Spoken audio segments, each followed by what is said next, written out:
Hello guys, कैसे हो आप लोग। देखो, हम लोगों ने चैप्टर नंबर 8 सेल और सेल ऑर्गन जो थे वो सारे कंप्लीट कर लिए हैं। आज सेल के बाद नेक्स्ट चैप्टर जो हमारा आता है चैप्टर नंबर 9, और चैप्टर नंबर 9 का जो नेम है वो है जैव अणु। इंग्लिश में से बोलते हैं बायो मॉलिक्यूल्स। देखो, बायो मॉलिक्यूल्स की अगर बात करते हैं तो सबसे पहले चैप्टर का इंट्रोडक्शन पढ़ते हैं।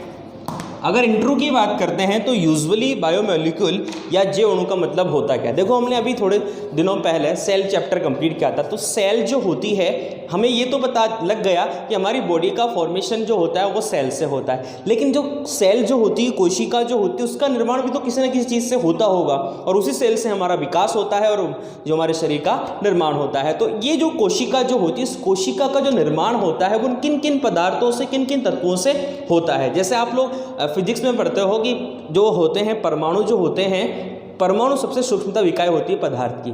परमाणु मिलकर अणु का निर्माण करती है, अणु से तत्व यौगिकों का निर्माण होता है। तो इसी प्रकार कोशिका का जो निर्माण होता है विशेष प्रकार के रासायनिक पदार्थों से होता है। अब होता क्या है, जैसे कहा जाता है कि हमारा शरीर पंच तत्वों से मिलकर बना होता है, ठीक है।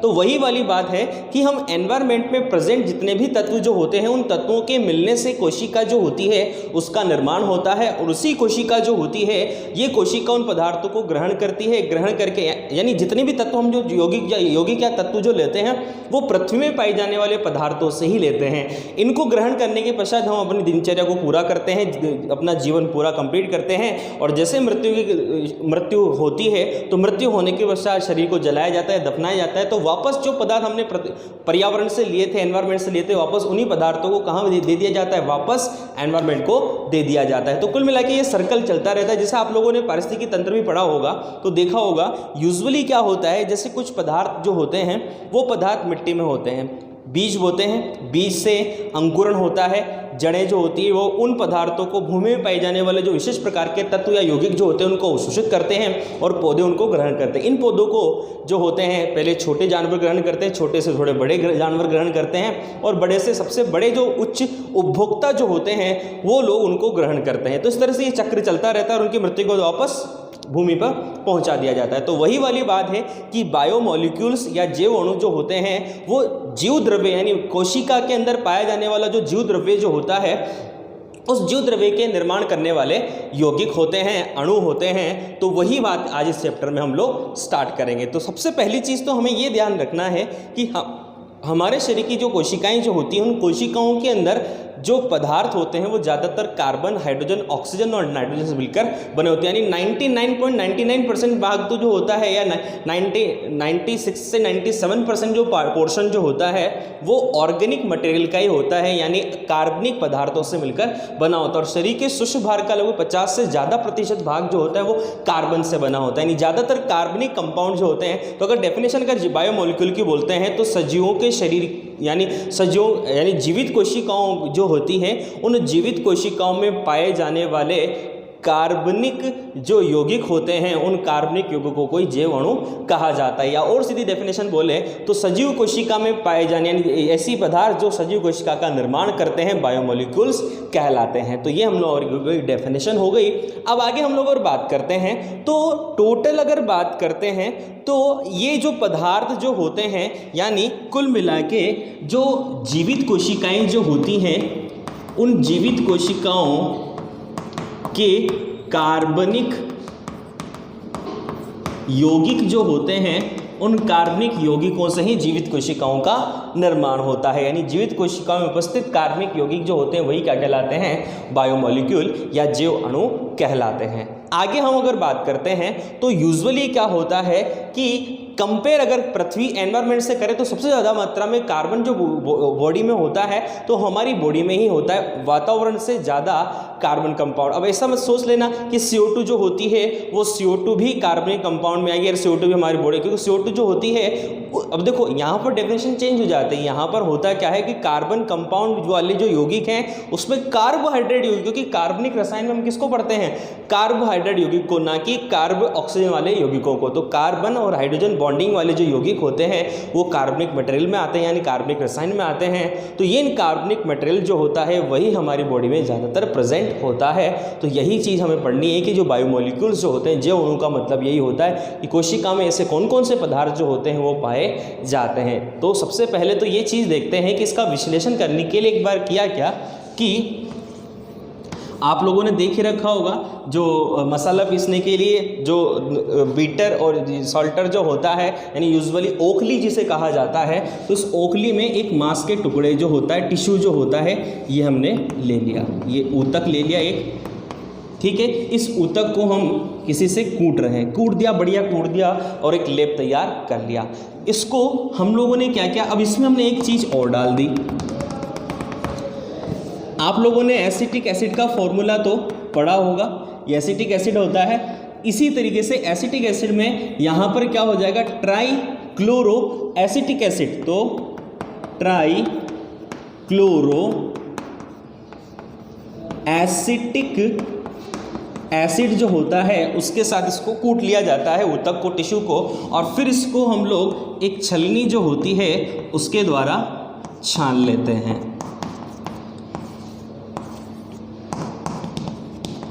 ये छान लिया।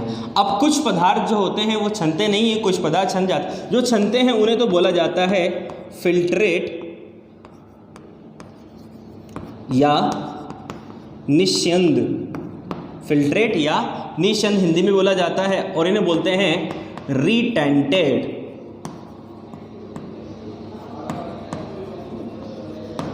रिटेंटेड जो होते हैं ये छनते नहीं हैं, यूजुअली ये ऊपर ही रह जाते हैं, और ये रिटेंटेड जो पदार्थ होते हैं वो एसिड जो होता है यानी अम्ल में अघुलनशील होते हैं, यानी ये सीधे साधे नहीं होते, काफ़ी ज़्यादा स्ट्रॉन्ग होते हैं, तो ये छनते नहीं हैं, और फिल्ट्रेट जो होते हैं वो छन जाते हैं। इन्हें बोला जाता है अम्ल घुलनशील। अब वे पदार्थ जो अम्ल में अघुलनशील होते हैं उसमें सबसे पहला आता है प्रोटीन। प्रोटीन के बाद हमारे पास, यानी जो प्रोटीन होता है उसके बाद आता है न्यूक्लिक अम्ल, और न्यूक्लिक अम्ल के साथ साथ आता है पॉलीसैकेराइड। ठीक है, इधर अम्ल में घुलनशील जो पदार्थ होते हैं उसमें होता है शर्करा यानी शुगर। शर्करा के साथ साथ देखो पॉलीसैकेराइड एक प्रकार का कार्बोहाइड्रेट होता है। कार्बोहाइड्रेट 3 प्रकार का होता है, monosaccharide, disaccharide and polysaccharide. Detail से बात करेंगे तो पॉलीसैकेराइड सबसे बड़ी यूनिट होती है और शर्करा यानी शुगर जो होती है वो सबसे छोटी यूनिट होती है। शर्करा के बाद जो आते हैं वो आते हैं न्यूक्लियोटाइड। न्यूक्लियोटाइड, शर्करा के साथ साथ न्यूक्लियोटाइड आएंगे, न्यूक्लियोटाइड के साथ साथ आएंगे अमीनो अम्ल। तो इस तरीके से ये जो पदार्थ होते हैं ये पदार्थ कहलाते हैं बायो मैक्रो मॉलिक्यूल्स, मतलब ये कहलाते हैं जैव वृहद अणु, और ये कहलाते हैं बायो माइक्रो मॉलिक्यूल्स, यानी इन्हें कहते हैं जैव सूक्ष्म, या जैसे ये वृहद होता है तो ये सूक्ष्म अणु, तो ये सूक्ष्म अणु होते हैं और ये वृहद अणु होते हैं। तो इस तरीके से इसका विश्लेषण किया गया है, जैसे पता लगाया गया कौन कौन से पदार्थ कैसे होते हैं। तो 2 प्रकार के पदार्थ ऑर्गेनिक यानी कार्बनिक पदार्थ होते हैं जो कोशिका में प्रेजेंट होते हैं। तो एक शब्द हमारे पास आता है कोशिकीय पूल। देखो कोशिकीय पूल का मतलब होता है सजीव कोशिका का जो जीव द्रव्य जो होता है उस जीव द्रव्य में पाए जाने वाले कार्बनिक और अकार्बनिक पदार्थ जो होते हैं वो कोशिकीय पूल का निर्माण करते हैं। या सजीव कोशिका में प्रेजेंट जीव द्रव्य में पाए जाने वाले तत्व, विभिन्न प्रकार के तत्व और विभिन्न प्रकार के यौगिक जो होते हैं उनका मिश्रण जो होता है वो कहलाता है कोशिकीय पूल। अब इस कोशिकीय पूल में बात करेंगे, कोशिकीय पूल में ऐसे कौन कौन से पदार्थ होते हैं, तो उसके लिए एक डायग्राम या चार्ट बनाते हैं जिसे हम लोग समझने का उसका प्रयास करते हैं। देखो कोशिकीय पूल जो होता है उसमें पाए जाने वाले तत्व या यौगिक जो होते हैं उनके बारे में हम लोग बात कर लेते हैं। तो ये होता है कोशिकीय पूल, यानी जीव द्रव्य में पाए जाने वाले वे सभी कार्बनिक अकार्बनिक तत्व या यौगिक। तो सबसे पहले बात कर लेते हैं कार्बनिक अवयवों की। तो कार्बनिक अवयव जो होते हैं वो दो प्रकार के होते हैं, एक तो होते हैं वृहद अणु और एक होते हैं लघु या फिर उन्हें बोलते हैं सूक्ष्म अणु। ठीक है, वृहद अणु जो होते हैं वो एसिड में यानी अम्ल जो होते हैं उसमें अघुलनशील होते हैं, जबकि लघु अणु जो होते हैं वो अम्ल में घुलनशील होते हैं। वृहद अणु की बात करते हैं तो वृहद अणु में हमारे पास सबसे पहला जो आता है वो आता है पॉलीसेकेराइड। ठीक है, पॉलीसेकेराइड के बाद दूसरा जो आता है वो आता है प्रोटीन।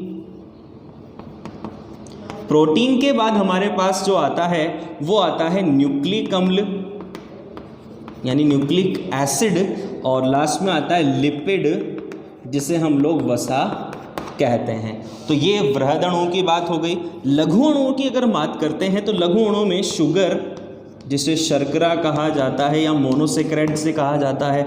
शुगर के बाद हमारे पास आता है एमिनो एसिड,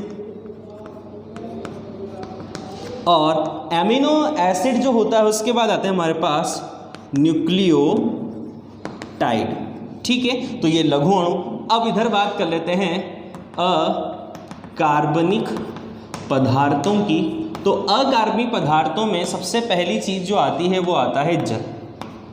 ठीक है, जल के बाद हमारे पास जो आते हैं वो आता है कैल्शियम +2, मैग्नीशियम +2, उसके बाद आता है पोटेशियम, सोडियम,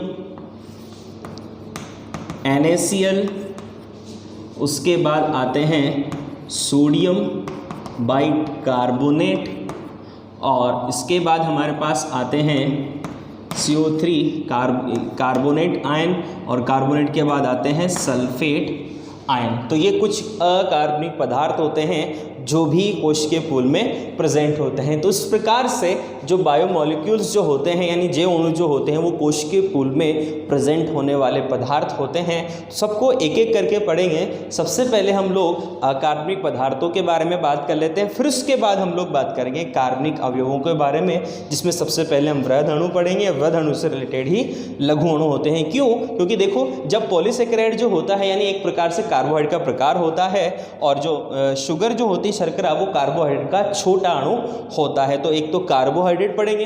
कार्बोहाइड्रेट के बाद प्रोटीन जो होता है वो वृहद अणु में आता है। प्रोटीन का जब अपघटन होता है तो प्रोटीन के अपघटन से बनता है एमिनो एसिड, तो ये लघु अणु में आ जाता है। लिपिड जो होती है वो वृहद अणु में पढ़ा जाता है, तो लिपिड के बारे में यही बात करेंगे। न्यूक्लिक अम्ल जो होते हैं, डीएनए आरएनए जो होता है वो न्यूक्लिक अम्ल के रूप में होता है। तो डीएनए आरएनए की जब छोटी फॉर्म जो होती है वो न्यूक्लियोटाइड होती है।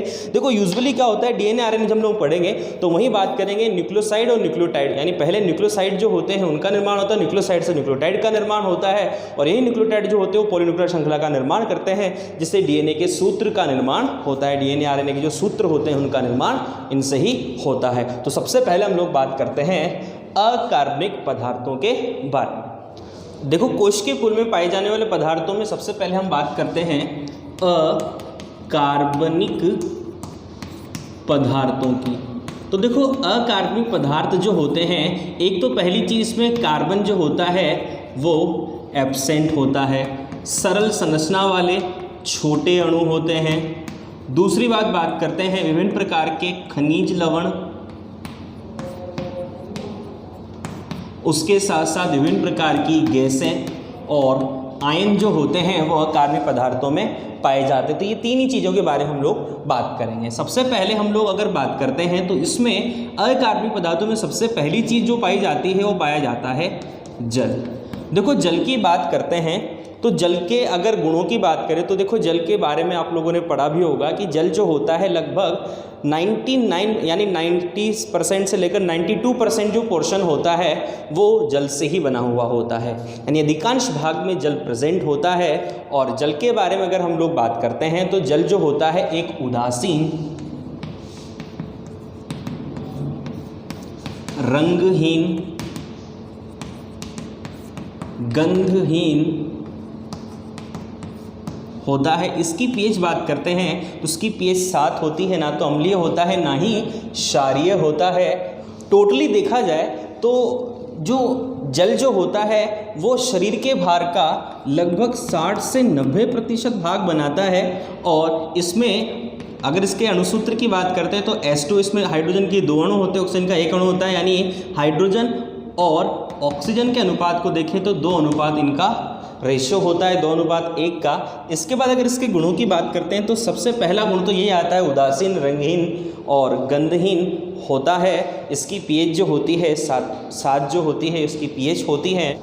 उसके बाद अगर आयनों की बात करते हैं तो आयनों में बात करें तो OH आयन, OH नेगेटिव व H+ आयन जो होते हैं वो संख्या में बराबर होते हैं, जितने भी अणु होंगे जल के अणु। इसके बाद अगर बात करते हैं इसके क्वथनांक की अगर बात करते हैं तो क्वथनांक जो होता है वो इसका 100 डिग्री सेंटीग्रेड होता है, यानी 100 डिग्री सेंटीग्रेड पर भी पानी उबलने लग जाता है। इसकी विशिष्ट ऊष्मा की अगर हम लोग बात करते हैं तो इसकी विशिष्ट ऊष्मा जो होती है वो उच्च होती है। इसका मतलब ये होता है कि इसको गर्म करने में और ठंडा करने में बहुत ज़्यादा समय लगता है, तो इसलिए इसकी विशिष्ट ऊष्मा जो होती है काफ़ी ज़्यादा उच्च होती। इसका पृष्ठ तनाव जो होता है वो भी सर्वाधिक होता है। इसके साथ साथ बात करते हैं तो इसकी ऊष्मा चालकता की अगर बात कर लेते हैं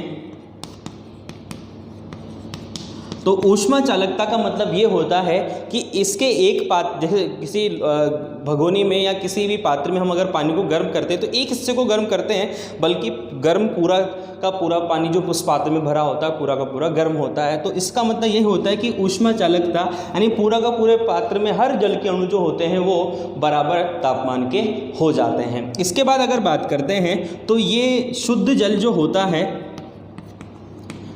वो विद्युत का कुचालक होता है, यानी शुद्ध जल जो होता है उसमें विद्युत चालकता जो होती है वो बहुत कम होती है। विद्युत चालकता जो होती है वो बहुत ही कम होती है।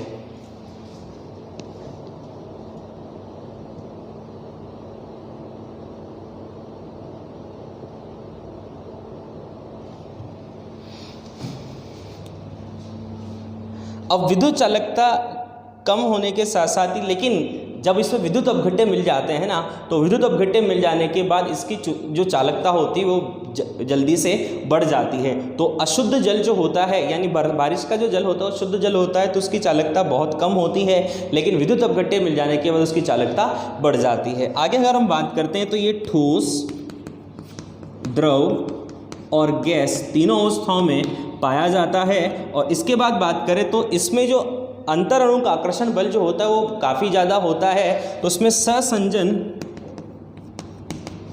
व आसंजन बल जो होते हैं वो प्रबल होते हैं। सहसंजन बल का मतलब होता है समान समान अणु के मध्य लगने वाला जो बल होता है वो सहसंजन बल कहलाता है। तो जल और जल के अणु के मध्य लगने वाला बल जो होता है वो सहसंजन बल कहलाता है। आसंजन बल जो होता है असमान अणु के मध्य लगने वाला बल, जैसे जल के अणु और किसी अन्य सतह के अणु के बीच जो लगने वाला बल जो होता है वो कहलाता है आसंजन बल। तो ये जल जो होता है उस जल के बारे में कुछ विशेष प्रकार की बातें थी जिसके बारे में हम लोगों ने बात करी। अब देखो जल के महत्व की और हम लोग बात कर लेते हैं।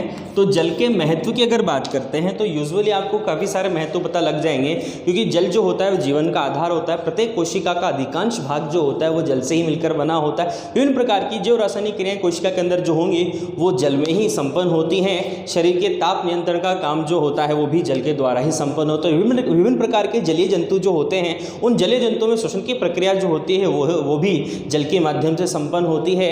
आगे हम अगर बात करते हैं तो जल जो होता है वो विशेष प्रकार से विलायक के रूप में काम करता है। किसी भी चीज़ को घोलने का कार्य जो होता है वो जल की सहायता से होता है। कोलाइडी तंत्र में अगर बात करते हैं तो परिक्षेपण प्रावस्था जो होती है उसका निर्माण भी जल की सहायता से ही होता है। जल जो होता है वो विभिन्न प्रकार के भौतिक लक्षणों के जो होते हैं यानी कोशिका में होने वाली भौतिक क्रियाएं, जैविक रासायनिक क्रियाएं जो होती हैं उनमें बहुत ज़्यादा सहायता करता है। तो जल के बारे में काफ़ी सारे महत्व है, उसके बारे में आप लोग बुक में से से पढ़ भी लेना, और मैंने कुछ तो जो इंपॉर्टेंट थे उसके बारे में आप लोगों को बता दिया। तो ये हमारा जल वाला जो टॉपिक होता है वो कंप्लीट होता है। अब आगे नेक्स्ट टॉपिक के बारे में बात करते हैं।